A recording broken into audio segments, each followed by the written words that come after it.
Hi everyone, how are you? My name is Marla, and I wanted to come to you live today because I bought this book, The Art of Straight Thinking by Claire. What is it? I think it says Claire, and it's a very old book. No, it's not Claire. It's Edwin Levitt Clark. It's a primer of scientific method for social inquiry. It's quite interesting. The book is actually comes from a public school in Burlingame, and it was published in 1929. It's quite interesting. The first chapter is about the art of straight thinking and how one is floored by things. So it starts off by saying that the sovereign citizen ought to be a very busy person these days, this August 1915. But before any one of us as a citizen can exercise his sovereignty, he has to read the newspaper. So I guess if you're going to look at it from today's perspective, if any one of us is going to be sovereign today, we have to search the internet over, read various newspapers, various YouTube channels, watch the local news, etc.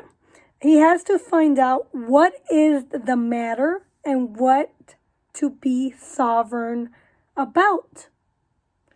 For the business of reading newspapers, there is a breakfast time. Okay, back then they used to read the newspaper at breakfast. Plus the gracious delay which all suburban railroads and congested streetcars supply in order that the newspapers shall be read before the sordid task of making a living can begin.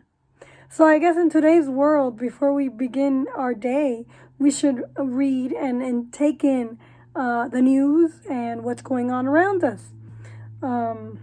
Whoever reads a newspaper with care comes away with indigestion. I guess in today's terms, whoever reads the news or watches the news or whatever will come away with more than just indigestion. He'll come away with feeling like he came down with the flu or something. The war in Europe, the war in Mexico, the war in Haiti strikes in scores of places. I guess today would be BLM and Antifa and the war on the CRT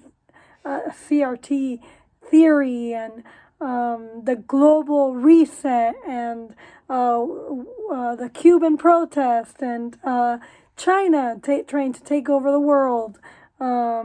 So back then, what will the Germans do next? What will the Chinese do next? Are we going to have a war with China? So that we're putting it into today's perspective. On each of these subjects, we have to have a true and honest opinion, and we have to form it in a precious hurry. But the avalanche of news during the last year has taken its toll. Lucid and imaginative thought for ideas with edge and force. In most of us, there is an undercurrent of uncertainty which we will never know before, an apprehension which stirs us vaguely and darkly to brooding over military events and neglect the intellectual labor of adjusting ourselves to the events before us. One example will suffice. We have seen the price England is paying for her mistakes. We drift as if nothing were to be learned. The bitter fact is that our education is too poor, our leisure too short, our work too crowded for any serious grappling with the questions which every day's news, newspapers sets before us, or the news channels set before us, or whatever news you watch. Our boast that public opinion governs the world sounds like vacant mockery. Public opinion is created out of the opinions of newspapers' readers, and those readers have not the teeth to make even a dent upon the tough issues of our time. Isn't that true today, as it was then? We teeter on the edge of war with, today would be, instead of Germany, it would be China, a war which would change our whole future. And we teeter on the Great Reset, a reset that will change our whole future. And almost nowhere in the press, almost nowhere in common talk, is there any indication of thought about the nature, the possibilities, the strategy, or the diplomacy of such a war. The lethargy of the American mind is frightening. So if back then the American mind was lethargic, what is the American mind today? Are we like zombies? A new constitution for 9 million people is being created at Albany. So back then, a new constitution was being created. Today, a new constitution is being created with a great reset for the entire world. It is a lucky chance if the proceedings are mentioned in the newspaper. So if back then those proceedings weren't even mentioned, can you imagine today with all the censorship that's going on? Our capacity for attention seems to be exhausted. If back then it was being exhausted, today it's like beyond exhaustion. True, but behind the unpreparedness lies an archaic and stingy educational system, a grinding and wasteful system of industry, a neglect of those arts and sciences which steady the mind and recreate it from day to day. Okay, that's deep. People lose the vitality to deal with those problems which they dare not fail to solve. The helplessness of our discussion is the natural result of years unventilating, unirrigating haste. It is the price of our distrust of thought, of theory, of realism, and intellectual integrity. Surely it is tragic to talk of the voice of democracy when the democracy is uninformed and prostrate before it its tasks. So imagine if the democracy back then was uninformed. What is it today? Save for the feeble-minded, all men can be so thoroughly trained to think scientifically and may be so well instructed regarding social matters that they will be enabled to form wise judgment on all sorts of public policy.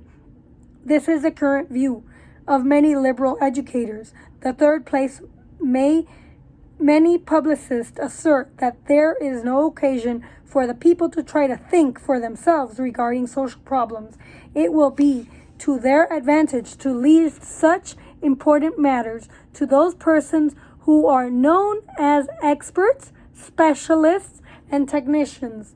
And today, we have inevitably left certain matters to these kind of people. And these kind of people have ruined our country. I'm just saying.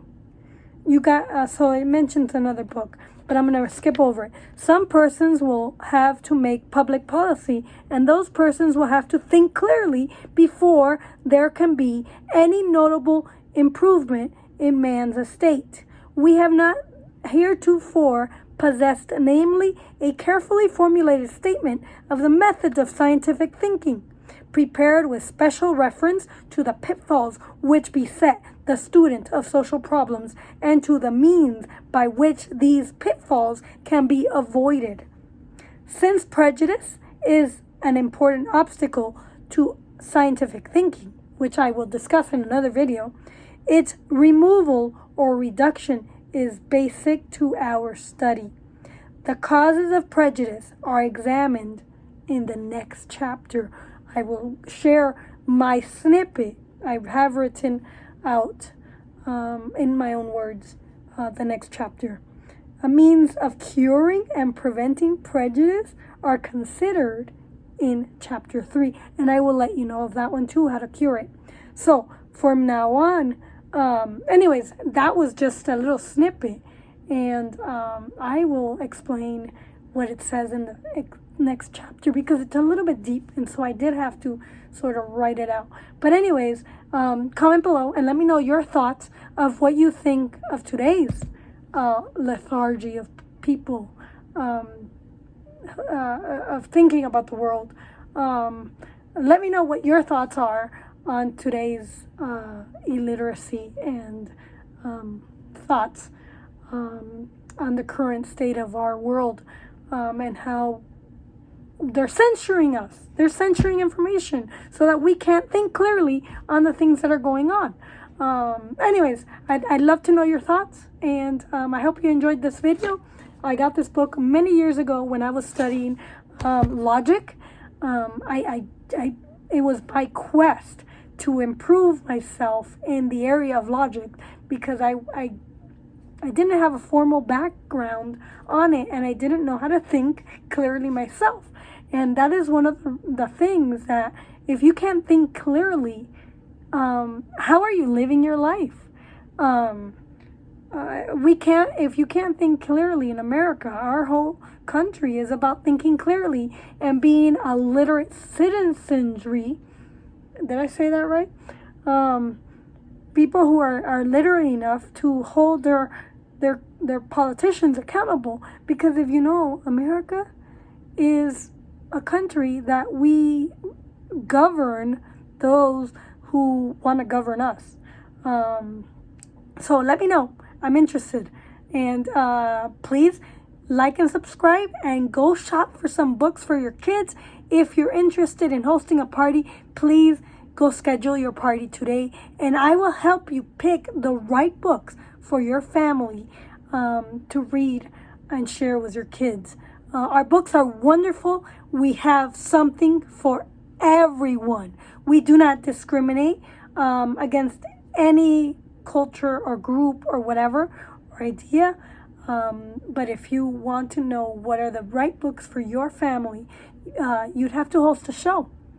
That's the only way to know which books will be appropriate for your family, so that you could enjoy it and share knowledge with them.